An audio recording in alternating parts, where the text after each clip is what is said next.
National Weather Service has issued severe thunderstorm watch number 481, effective until 10 p.m. This watch includes the following counties in Wisconsin: Dodge, Fond du Lac, Jefferson, Kenosha, Milwaukee, Ozaukee, Racine, Sheboygan, Walworth, Washington, and Waukesha, and the following: nearshore waters around Sheboygan to Port Washington, nearshore waters by Port Washington to North Point Lighthouse, nearshore waters from North Point Lighthouse to Wind Point, nearshore waters from Wind Point to Winthrop Harbor, Illinois, Lake Michigan from Sheboygan to Port Washington, Wisconsin 5 nautical miles offshore to Mid-Lake, Lake Michigan from Port Washington to North Point Light to Wisconsin 5 nautical miles offshore to Mid-Lake, Lake Michigan from North Point Light to Wind Point to Wisconsin 5 nautical miles offshore to Mid-Lake, and Lake Michigan from Wind Point to Wisconsin to Winthrop Harbor, Illinois 5 nautical miles offshore to Mid-Lake. Remember, a severe thunderstorm watch means that conditions are favorable for the development of severe weather, including large hail and damaging winds,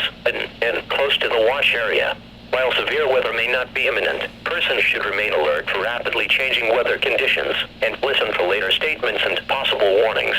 Stay tuned to NOAA Weather Radio, commercial radio and television outlets or internet sources for the latest severe weather information.